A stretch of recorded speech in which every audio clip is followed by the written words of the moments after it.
Welcome back दोस्तों, एक बार फिर स्वागत करता हूं आपका अपने चैनल प्रोफेशनल डिग्री में। तो दोस्तों, NISM सर्टिफिकेशन एग्ज़ामिनेशन के बारे में पढ़ रहे थे, म्यूचुअल फंड डिस्ट्रीब्यूटर एग्ज़ामिनेशन। ठीक है, चैप्टर सेकंड चल रहा है एंड लास्ट 2 वीडियोस में हमने equity schemes and debt schemes के बारे में पढ़ा था। आज हम हाइब्रिड एंड अदर स्कीम्स के बारे में पढ़ेंगे कि बाकी स्कीम्स जो हैं वो क्या है और उनके लिए सेबी के क्या क्राइटेरियाज़ हैं। और दोस्तों, वीडियो स्टार्ट करने से पहले आपको एक बात बता दूं कि अगर आपने इस चैनल को सब्सक्राइब नहीं करा है तो सब्सक्राइब कर लीजिए एंड बेल नोटिफिकेशन बटन को ऑन कर लीजिए ताकि हमारे आगे आने वाले वीडियोस की नोटिफिकेशन आपको टाइमली मिल जाए। तो स्टार्ट करते हैं दोस्तों। आज हम सबसे पहले स्टार्ट करेंगे हाइब्रिड स्कीम्स के बारे में। हाइब्रिड स्कीम्स, फर्स्ट यहाँ पे आता है conservative hybrid fund, an open ended fund hybrid scheme investing predominantly in debt instrument. Investing in debt instrument shall be between 75% and 90% of total assets, while investment in equity and equity instrument shall be between 10% and 25% of total assets. तो conservative scheme safety के लिए रहती है और इसमें 75% तक का जो पैसा है, 75 से लेकर 90% तक का वो डेट में होना चाहिए और 10 से लेकर 25% तक ही इसमें एलोकेशन जो है वो इक्विटी में दी जा सकती है। सेकंड यहाँ पे रहेगा बैलेंस हाइब्रिड और एग्रेसिव फंड। तो इसमें दो कैटेगरीज में इसको डिवाइड करा गया है, balance hybrid fund, aggressive hybrid fund. And balance hybrid fund के बारे में हम पढ़ लेते हैं। An open ended balance scheme investing in equity and debt instruments, the investment in equity and equity related instruments shall be between 40% to 60% of total assets, while investment in debt instruments shall be between 40% and 60%. तो यहाँ पे approximately proper एक balance बनाया गया है 40 से 60% तक की इक्विटी में और इक्विटी ओरिएंटेड में होना चाहिए, यानी कि 50-50 भी हो सकता है। और 40 टू 60 की रेंज यहाँ पे प्रोपोर्शनेट जो है वो डेट के लिए करी गई है। Aggressive hybrid fund, an open ended hybrid scheme investing predominantly in equity and equity related instrument investment in equity or equity related instruments shall be between 65% and 80% of total assets, while investment in debt instruments shall be between 20% and 35% of total assets. तो दोस्तों, ये aggressive category का balance fund है जिसमें 65 to 80% की allocation जो है वो इक्विटी या इक्विटी रिलेटेड इंस्ट्रूमेंट्स में होनी चाहिए और 20 to 35% तक की एलोकेशन जो है वो डेट कैटेगरी में होनी चाहिए, तभी ये अग्रेसिव हाइब्रिड कैटेगरी में फॉल करेगा। आगे चलते हैं दोस्तों। यहाँ पे कुछ और भी दिया गया है। Mutual fund in India are permitted to offer either aggressive hybrid fund और बैलेंस फंड। तो यहाँ पे एक और कंडीशन है कि म्यूचुअल फंड्स कंपनीज़ को, यानी कि AMCs को, या तो हाइब्रिड एग्रेसिव हाइब्रिड फंड या फिर बैलेंस फंड की कैटेगरी, दोनों में से किसी एक को चूज़ करने का ही ऑप्शन दिया गया है। थर्ड यहाँ पे आया था डायनेमिक एसेट एलोकेशन और बैलेंस एडवांटेज। तो बैलेंस एडवांटेज के बारे में पढ़ लेते हैं। It is an open-ended dynamic asset allocation fund with investment in equity or debt that is managed dynamically. तो डायनेमिक एसेट एलोकेशन में बेसिकली होता क्या है कि यहाँ पे इक्विटी और डेट की एलोकेशन को मार्केट सेंटिमेंट्स के अकॉर्डिंगली काफ़ी ब्रॉड कैटेगरी में किया जा सकता है, चेंज किया जा सकता है। 90% तक यहाँ पे डेट में जा सकते हैं और 90% तक इक्विटी में भी जा सकते हैं। Multi asset allocation, N open ended scheme investing in at least 3 asset classes with a minimum allocation of at least 10% each in all 3 asset classes. Foreign securities or are not treated as a separate asset class in this kind of scheme. Multi asset allocation में किसी भी category में minimum 10% तक की allocation के साथ आप ये फ़ंड को मैनेज किया जा सकता है, ठीक है। और फॉरेन सिक्योरिटीज़ को अलग से ट्रीट नहीं किया जाएगा। फॉर एग्ज़ाम्पल, अगर आप फॉरेन की इक्विटी में इन्वेस्ट कर रहे हैं तो वो इंडियन इक्विटी के साथ भी उसकी एलोकेशन काउंट की जाएगी, उसको अलग एसेट नहीं माना जाएगा। या फिर फॉरेन के आप डेट इंस्ट्रूमेंट्स में इन्वेस्ट कर रहे हैं या मनी मार्केट में इन्वेस्ट कर रहे हैं तो उसे भी इंडियन मार्केट की सेम कैटेगरी के साथ ही कंपेयर किया जाएगा, उसे कोई अलग से कैटेगरी नहीं मानी जाएगी। Arbitrage fund, an open ended scheme investing in arbitrage opportunities. The minimum investment in equity and equity related instruments shall be 65% of total assets. तो आर्बिट्राज फंड्स जो रहते हैं इसमें जो मेजर रोल रहता है, एनएससी से स्टॉक्स खरीद के बीएससी में सेल करे जाते हैं और बीएससी से खरीद के एनएससी में सेल करे जाते हैं, एंड बीच का जो मार्जिन रहता है उसका इस चीज़ में बेनिफिट लिया जाता है।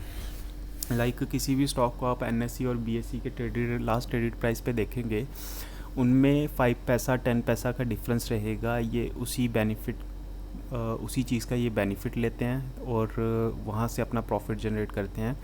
और यहाँ पे कंडीशन है कि मिनिमम 65% इक्विटी या इक्विटी रिलेटेड इंस्ट्रूमेंट्स में पैसा इन्वेस्ट होना चाहिए, बाकी का 35% कहीं पे भी किया जा सकता है, चाहे वो डेट में हो, चाहे या इक्विटी में हो, या मनी मार्केट, या फिर गवर्नमेंट सिक्योरिटीज़, कॉर्पोरेट बॉन्ड्स, किसी भी जगह पे ये 35% पैसा मैनेज किया जा सकता है। 6th यहाँ पे आता है equity saving, N open ended scheme investing in equity, arbitrage and debt. The minimum investment in equity and equity related instruments shall be 65% of total assets, and minimum investment in debt shall be 10% of total assets.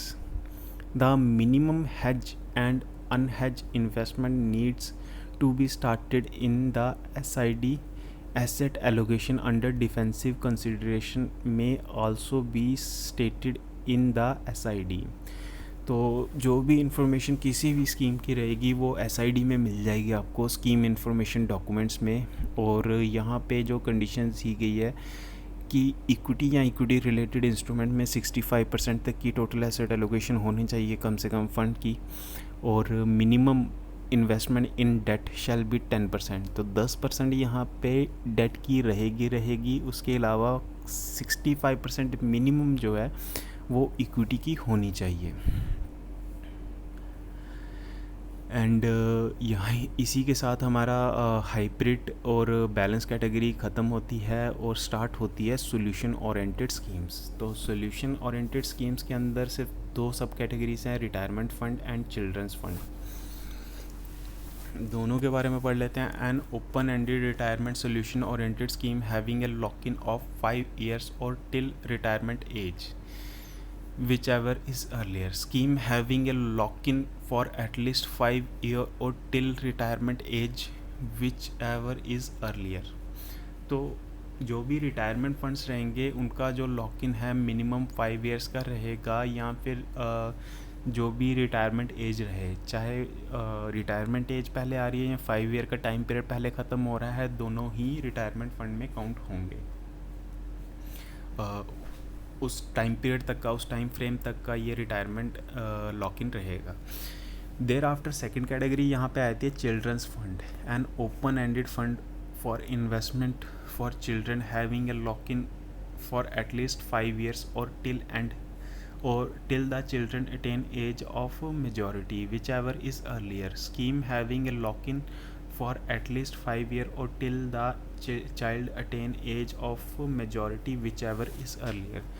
तो children's fund के under भी same condition रहेगी कि यहाँ पे भी 5 साल का मिनिमम लॉक इन रहेगा, या फिर जब तक बच्चा 18 साल का नहीं हो जाता। एग्ज़ाम्पल के तौर पे बात कर लेते हैं कि आज की डेट में बच्चे की एज है 15 साल और 18 साल में वो मेजॉरिटी में आ जाएगा।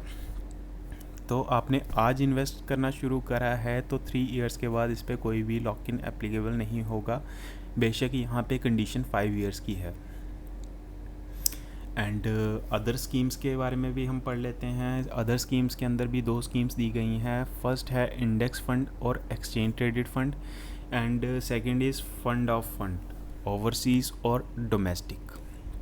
इंडेक्स फंड या एक्सचेंज ट्रेडेड फंड्स को हम वो फंड्स बोलते हैं जो एक स्टॉक की तरह भी ट्रेड किए जा सकते हैं। आपको डीमैट में इजीली आप बाय सेल कर सकते हैं, और ऑफलाइन में थ्रू म्यूचुअल फंड्स भी आप कर सकते हैं।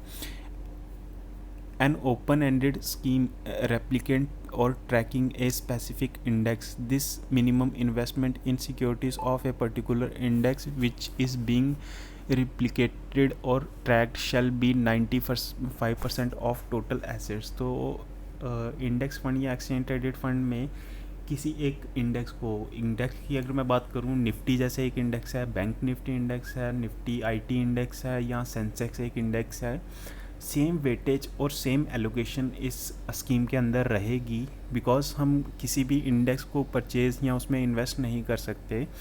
थ्रू इंडेक्स फंड या एक्सचेंज ट्रेडेड फंड हम उनके अंदर इन्वेस्ट कर सकते हैं। तो यहाँ पे जो इन्वेस्टमेंट है वो minimum 95% same replicate. For example एक इंडेक्स के अगर अंदर 10 स्टॉक हैं, जितनी वेटेज उन स्टॉक्स की होगी उतनी ही वेटेज फंड के अंदर स्टॉक्स की होनी चाहिए। ये इंडेक्स फंड को रिप्रेजेंट कर रहे हैं। अब फंड ऑफ फंड की बात कर लेते हैं ना। Open ended fund of fund scheme investing in an underlying fund, the minimum investment in the underlying fund shall be 95% of total assets।